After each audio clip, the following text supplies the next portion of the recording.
Spesialis pembobol villa bernama Muhammad Gunawan alias Awan berhasil diringkus Polsek Kuta.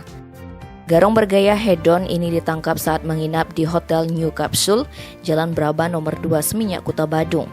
Mewakili Kapolsek Kuta Kompol Orpa SM Takalapeta, Kasih Humas Polresta Denpasar, Ibtu Iketut Sukadi menerangkan penangkapan maling asal Medan, Sumatera Utara berawal dari laporan korban Cynthia Ayu Rahmania. Saat itu wanita berusia 22 tahun ini menginap di Villa Jodes Lotus, Jalan Drupadi Gang Bugis nomor 7 Seminyak bersama teman-temannya.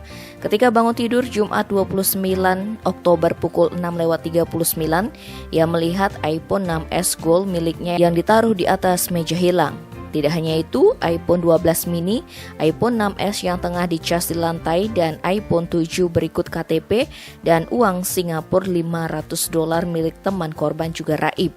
Ketika dicari didapati charger HP, dompet, tiket, dan barang-barang lainnya berserakan di garase villa. Atas kejadian tersebut, korban yang mengalami kerugian Rp35 juta langsung melapor ke Polsek Kuta.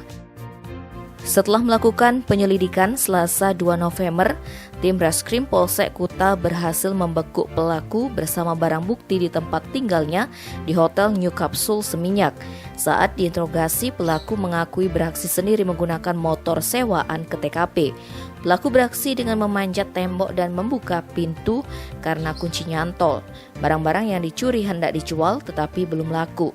Terungkap pula bahwa pelaku merupakan garong spesialis bobol villa karena sebelumnya sudah menggarong 2 villa lainnya. Akibat perbuatannya, pelaku diancam pidana penjara 7 tahun. Tim Bali Express melaporkan.